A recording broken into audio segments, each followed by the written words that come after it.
Same same person same ఇది మనకి ఇక్కడ ఏంటి ఇది పాటించకపోతే నా మీద చర్య ఉండదేమో అంటే మనకు ఏదైతే ఈ కంప్లైన్స్ లేదు అంటే నిబంధనలు పాటించడంలో చూపిస్తున్న మనకు నిర్లక్ష్యం అన్నారు అంటే కింద పార్కింగ్లో పెట్టుకోకపోవడం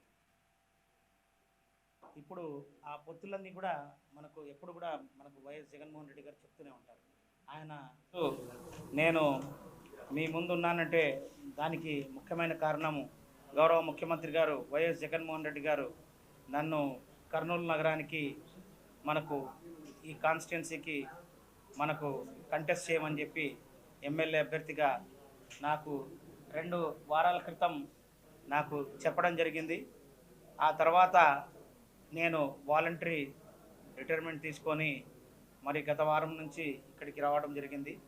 అందరూ మనకు ఇక్కడ ఉన్న వైఎస్ఆర్సీపీ నాయకులందరూ కూడా మద్దతు నాకు తెలపడము వారందరి సహకారంతో మరి నేను ఇక్కడ కంటెస్ట్ చేయడానికి రావడం జరిగింది. సో మీ అందరికీ తెలిసిన విషయమే, నేను ఇక్కడే కర్నూలులోనే పుట్టాను. 10th వరకు మనకు కోడుమూరు హై స్కూల్లో చదువుకున్నాను. ఇంటర్మీడియట్ ఇక్కడే మన గవర్నమెంట్ జూనియర్ కాలేజీలో చదువుకున్నాను. అప్పుడు మా ప్రిన్సిపాల్ గారు తిమ్మయ్య గారు ఉండేవారు. ఆయన చాలా స్ట్రిక్ట్గా ఉండేవారు కాబట్టి ఆ కాలేజ్ని తిమ్మయ్య కాలేజ్ అనేవారు. గవర్నమెంట్ జూనియర్ కాలేజ్ అనేవారు అంటే ఎవరికి తెలిసేది కాదు. సో తిమ్మయ్య కాలేజీలో నేను ఇంటర్మీడియట్ చేసిన తర్వాత మళ్ళీ ఆర్ఈసి వరంగల్లో ఇంజనీరింగ్ చేయడం జరిగింది. ఆ తర్వాత నేను వివిధ ఉద్యోగాలు చేస్తూ మన గ్రూప్ 1 దాని తర్వాత ఐఏఎస్ పదవులు చేసిన తర్వాత ఇక్కడికి రావడం జరిగింది. నేను కొన్ని రోజులు మనకి ఇక్కడ సిటిఓగా కర్నూలులో పనిచేయడము, స్టేట్ బ్యాంక్లో కూడా కొన్ని రోజులు పనిచేయడము, ఇక్కడే పనిచేయడం జరిగింది. నేను చాలామందికి తెలుసు, కానీ నా మిత్రులు చాలామంది ఉన్నారు ఇక్కడ. కానీ చాలా ఎక్కువ మందికి మా దివంగత మామగారు ఎవరైతే ఉన్నారో డాక్టర్ కేఎం ఇస్మాయిల్ హుసేన్ గారు, 2 రూపీ డాక్టర్ అని ఆయన మరి కర్నూలు నగరవాసులందరికీ సుపరిచితులు. ఆయన కోవిడ్ టైంలో చనిపోయినా కూడా ఇప్పటికీ అందరి హృదయాల్లో ఆయన మరి ఇంకా జీవించి ఉన్నారు. సో ఆయన ఆశీస్సుల మేరకు బహుశా ఆయన ఏవైతే ఆశయాలు ఉన్నాయో అవి నెరవేర్చడానికి నేను మరి రాజకీయంలోకి మరి రావడం జరిగింది.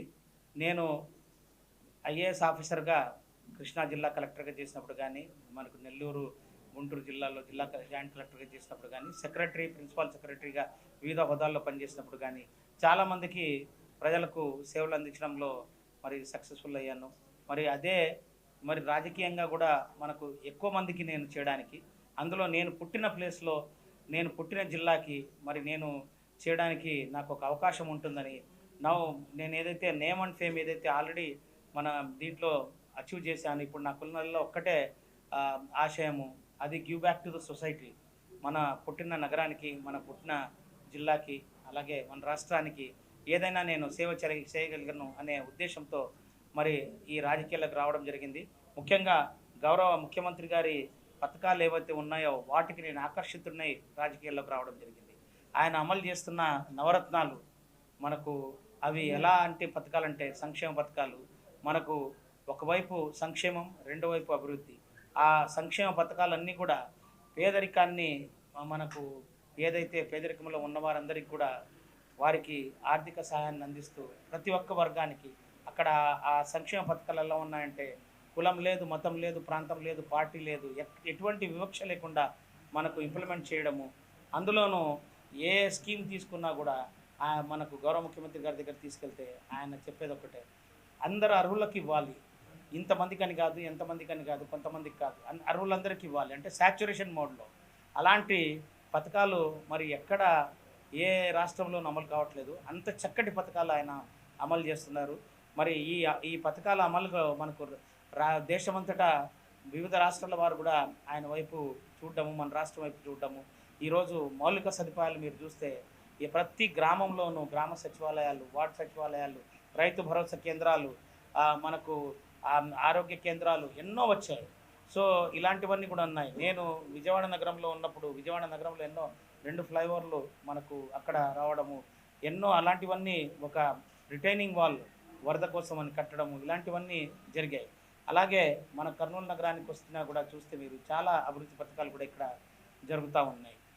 ఇలాగే మనకు ఎన్నో రకాల సంక్షేమ పథకాలు ఇంకా రేపు మనకు పార్టీ మేనిఫెస్టో కూడా ఇవ్వడం జరుగుతూ ఉంది.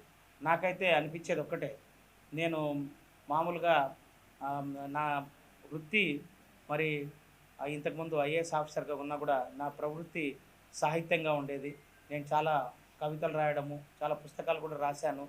మరి వ్యాట్లో కొన్ని గ్రంథాలు, కొన్ని పుస్తకాలు రాశాను, జిఎస్టీ మీద రాశాను. సో చాలామందికి తెలుసు, నేను ఎన్నో సాహిత్య వేదికల్లో కూడా పార్టిసిపేట్ చేయడం జరిగింది. సో నాకు అభిమాన మనకు రచయిత అంటే తెలుగు సాహిత్యంలో నేను మనకు గుర్రం జాషువా గారినే నేను మన నవయుగ కవచ చక్రవర్తి ఎవరైతే మనకు గబ్బిలాలు, అలాగే గబ్బిలం కానివ్వండి, ఫిర్దౌసి కానీ ఇలాంటి ఎన్నో రచనలు చేశారు. నాకు తెలిసి మనకు ఏదైతే గుర్రం జాషువా గారు పాటుపడిన మనకు ఏదైతే ఆయన రాశారో అలాంటి భావాలు, ఆలోచనలే ఈయన పథకాల్లో మనకు అవి రిఫ్లెక్ట్ అవుతాయి, ప్రతిబింబిస్తాయి. మీకు చూస్తే కులం లేదు, మతం లేదు, ప్రాంతం లేదనేది. సో ఆయన అందరికీ అంటే ఏదైతే మన గుర్రం జాషువా గారు చెప్పారో, మనకు గుణము లేనివాడు కులం గొడుగు పడతాడు, మానవత్వం లేనివాడు మతం ముసుగు వేస్తాడు, పసలేనివాడు ప్రాంతీయతం గురించి మాట్లాడతాడు, ప్రాంతీయత ఊసెత్తుతాడు, అలాగే జనులంతా ఒకటే కుటుంబం, జగమంతా ఒకటే నిలయం అని ఆయన అన్నాడు. అదే ప్రిన్సిపల్ ఏదైతే దాంట్లో ఉన్న కవిత్వంలో ఉన్న మనకి ఏదైతే భావాలు ఉన్నాయో ఈరోజు నవరత్నాల్లో ఉన్నాయి. ఇప్పుడే నేను ఇక్కడ మన 2వ వార్డులో నవరత్నాలు పేదలందరికీ ఇల్లు అనే ఒక కార్యక్రమంలో పార్టిసిపేట్ చేసి వస్తూ ఉన్నాను. వాళ్ళకి నవరత్నాలు పేదలందరికీ ఇల్లు ఏదైతే ప్రతి పేదింటి వాడికి సొంతింటి కల ఒక ఇల్లు కట్టుకోవడం, అలాంటిది ఇంటి సైట్ ఇచ్చి అక్కడితో ఆకుండా ఇల్లు కట్టుకోవడానికి కూడా మనకు ప్రభుత్వం అన్ని చర్యలు చేపడతా ఉంది. ఇది చాలా గొప్ప విషయం అని నేను భావిస్తూ ఉన్నాను. అలాంటి పథకాలు చూసే నేను ఆకర్షితున్నాయి, మరి ఈరోజు పార్టీలో జాయిన్ కావడం జరిగింది. సో ఇలాంటివి ఎన్నో మనకు పథకాలు ముందుకు తీసుకెళ్ళడం, ప్రతి దాంట్లోనూ ప్రతి స్కీమ్లోనూ ఆయన ఎలా ఉంటుందంటే అధికారులకు ఇచ్చే మార్గనిర్దేశకాలు చాలా క్లియర్గా ఉంటాయి. అక్కడి వరకు ఆగకుండా రిజిస్ట్రేషన్ కన్వీనియన్స్ కూడా చేయాలన్నారు. ఈరోజు వాళ్ళందరికీ పట్టాలు ఇవ్వడంలో మీరు 10 సంవత్సరాల తర్వాత అమ్ముకోవచ్చు అనే కండిషన్తో పాటు మీరు వాటిని బ్యాంకుల్లో పెట్టి రుణాలు కూడా పొందొచ్చు అనే ఇలాంటి అన్నీ కూడా ఆలోచించి, ప్రతి ఒక్కటి ఆలోచించి మనకు ప్రతి పథకంలోనూ చాలా క్లారిటీతో, చాలా విజన్తో మనకు క్లియర్గా చేయడం జరుగుతూ ఉంది. సో అలాగే ఆయన పేదల పక్షపాతి, మనకు ఎస్సీ, ఎస్టీ, బీసీ, మైనారిటీసే కాకుండా మనకు పేదలందరికీ కూడా అందరికీ ఎటువంటి వివక్ష లేకుండా మనకి ఇంప్లిమెంట్ చేస్తూ ముందుకు వెళ్ళడం అనేది మనం చూస్తూనే ఉన్నాం. అలాగే రేపు పార్టీ మేనిఫెస్టోలో నవరత్నాలతో పాటు ఇంకా ఎన్నో పథకాలతో పాటు ముందుకు రావడం జరుగుతూ ఉంది. ఇది ఒక ఎత్తు అయితే ఆయన మైనారిటీల మీద చూపించే ప్రేమ అది కూడా చాలా గొప్ప విషయం. మనకు వైఎస్ఆర్ మనకు పార్టీ ముందు నుంచి కూడా ఏంటంటే మనకు వైఎస్ రాజశేఖర రెడ్డి గారు దివంగత మాజీ మనకు ముఖ్యమంత్రి గారు, ఆయన అప్పుడు 4% రిజర్వేషన్ ఏదైతే పెట్టారో మనకు ముస్లిమ్స్ కోసం అని చెప్పేసి, అది ఎంతోమంది ముస్లిం యువకులకు ఈరోజు ఇంజనీరింగ్ చేయడానికి, మనకు వైద్యం మనకు ఎంబీబీఎస్ చేయడానికి దోహదపడింది. మనకు ఎంతోమంది ఈరోజు ఫీ రియంబర్స్మెంట్ స్కీమ్, ఇటువంటి స్కీమ్స్తో ఎంతోమంది పేద యువకులు ఈరోజు ఒక ఉన్నత విద్యను అభ్యసించి ఉన్నతమైన పొజిషన్స్లో ఉన్నారు. మరి అలాంటి రిజర్వేషన్ కంటిన్యూ కావాలంటే ఈ పార్టీయే, మనకు వైఎస్ఆర్సీపీ పార్టీయే రేపు గెలవాలి. ఎందుకంటే అలాగే చాలా ఒక బోర్డ్ ప్రాపర్టీస్ ప్రొటెక్షన్ కానివ్వండి, అలాంటి వాటిల్లో కూడా ఆయనకు చాలా మనకు ఆయన ఒక నిర్దిష్టమైన ఆదేశాలు ఇవ్వడము, వాటన్నిటినీ మరి ఎక్కడైతే ఆక్రమణలకు గురయ్యాయో ఇంతకుముందు గత ప్రభుత్వాల్లో వాటన్నిటిని కూడా మనకు ఏ విధంగా ఇచ్చేయాలని దాని మీద ఆయన అందరికీ క్లియర్ కట్గా ఆదేశాలు ఇచ్చున్నారు. అలాగే మనకు ఏదైతే కర్నూలు నగర అభివృద్ధి, నేనేమనుకుంటున్నానంటే నా వ్యక్తిగత దీనికి సంబంధించి నాకున్న అనుభవం ఐఏఎస్ ఆఫీసర్గా ఏదైతే పరిపాలనా అనుభవం ఉందో, నాకు ఆ అనుభవం రేపు నగర అభివృద్ధికి కానివ్వండి, అలాగే నగరంలో మనకు ఈ సంక్షేమ పథకాల అమలులో కానివ్వండి, అలాగే నగర సమస్యలతో పాటు ప్రతి వ్యక్తిగత సమస్యలు, ఏదైనా మనకు ఆర్గనైజేషన్ ఇష్యూస్, అలాగే ప్రతి మనకు సంఘమైన ఏదో ఒక మనకు ఇష్యూస్ ఉంటే వాటన్నిటిని వీటితో నేను సొల్యూషన్ కనుక్కోగలనేమో అని నాకు గట్టి నమ్మకం ఉంది. సో కొంతమంది మనకు నన్ను అడిగారు, మీరు ఏదైనా చెప్పదలుచుకున్నారా, మీరు ఏమైనా ఈరోజు ఆ ప్రెస్ మీట్లో ఏమైనా చెప్తారా అని కొన్ని పాత్రికేయ మిత్రులు అడగడం జరిగింది. నేనేమనుకుంటున్నానంటే ముఖ్యంగా మనకు సిటీ ఫేస్ చేస్తున్న సమస్యల్లో ఇప్పుడు మీకు లేట్గా రావడానికి కారణం కూడా మనకి ట్రాఫిక్ సమస్యలు కొన్ని ఉన్నాయి. సో ఇలాంటి సమస్యల కోసం మరి వాటన్నిటిని ఏ విధంగా మనము దీన్ని రిజాల్వ్ చేయాలి, దాంట్లో ప్రధానంగా మనకి ఏమైనా ఫ్లైఓవర్లు ఎక్కడైనా మనం నిర్మించాలా, లేదా మనకు ఇప్పుడు బుధార్పేట బ్రిడ్జ్ లింక్ బ్రిడ్జ్ నుంచి ఇటువైపు మనకు ఒక బ్రిడ్జ్ వేయాలా, ఇలాంటివన్నీ కూడా మనకు ఇవన్నీ కూడా మొదట ప్రియారిటీగా పెట్టుకొని మనకి ఇక్కడున్న మేధావులతో కానీ ఇక్కడున్న పెద్దలతో మరి వాళ్ళందరితో విద్యార్థికులతో సూచనలు సలహాలు తీసుకొని వాటిని అడ్రస్ చేయడం అనేది ఒక ఎత్తు అయితే, అలాగే మనకు చాలామంది యువత నేను వచ్చినప్పటి నుంచి చూస్తూ ఉన్నాను యాక్టివ్గా మనకు మన మొత్తం సిటీలో ఉన్నారు.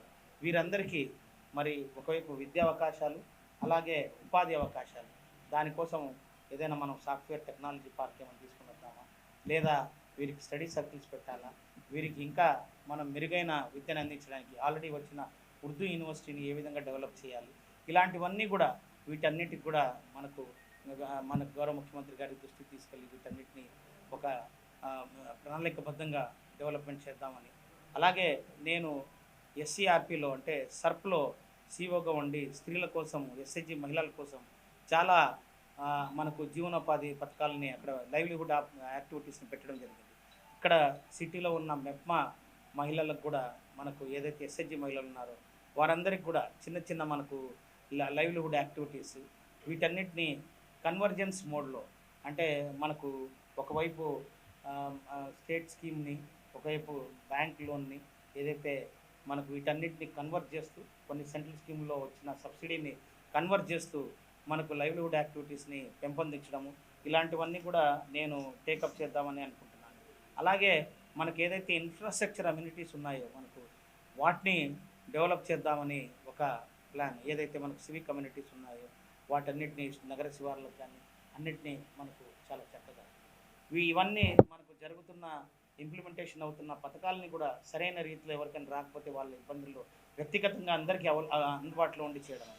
దీంతోపాటు నేను కొంతమంది పాత్రికేయులకు కూడా తెలుసు, నేను కృష్ణా జిల్లాలో ఉన్నప్పుడు ఈ వాతావరణ కాలుష్యానికి నేను చాలా పోరాటం సాగించాను.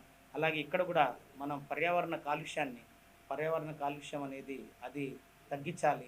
మీరు చూస్తున్నారు కర్నూలులో దోమల సమస్య ఎక్కువ, మనకు కాలుష్యం తగ్గిస్తే మనం వీటిని కూడా మనం ఇచ్చేయగలము. సో ప్లాస్టిక్ సింగిల్ యూస్ ప్లాస్టిక్ని మనం వాడకం తగ్గించి ముందుకెళ్ళాలి. అలాగే మన నదిలో ఉన్న కాలుష్యాన్ని కూడా తగ్గించాలి. ఇలాంటివన్నీ కూడా ఒక ఐటెంగా పెట్టుకొని మనం ఒకవైపు ప్రభుత్వ పథకాలు ఇలాంటివన్నీ కూడా, అలాగే ఒక మంచి నగరాన్ని మంచి నగరం అంటే దానికి ప్రామాణికం వచ్చేసి మనకు ఏదైతే హ్యూమన్ డెవలప్మెంట్ ఇండెక్స్ అనేది మనకు ప్రామాణికం, ఏ విధంగా జీవన ప్రమాణాలు ఉన్నాయని చెప్పేసి, అంటే ఏ విధంగా దాన్ని సస్టైనబుల్ డెవలప్మెంట్ గోల్స్ అంటారు. అంటే మనకు లిటరసీ రేట్ ఉండాలి, అలాగే చైల్డ్ మ్యారేజ్ తగ్గించాలి, అలాగే మనకు ఏదైతే స్త్రీల మీద వివక్ష ఉండకూడదు, ఇలాంటివన్నీ కూడా మనకు ఈ ఎనీమియా లోపం ఉండకూడదు స్త్రీల్లో, ఇలాంటివన్నీ కూడా మనకు ఒక మంచి సమాజాన్ని మనం నిర్మించుకోవాలి. మన కర్నూలు అనేది ఒక ఆదర్శవంతంగా ఉండాలి. సమస్య లేని ఇల్లు ఉండదు, పరిష్కారం లేని సమస్య ఉండదు. బంధాలు గొప్పవి, బాధలు చిన్నవి. మీ సమస్యని మేము పరిష్కరిస్తాం. రండి మాట్లాడుకుందాం.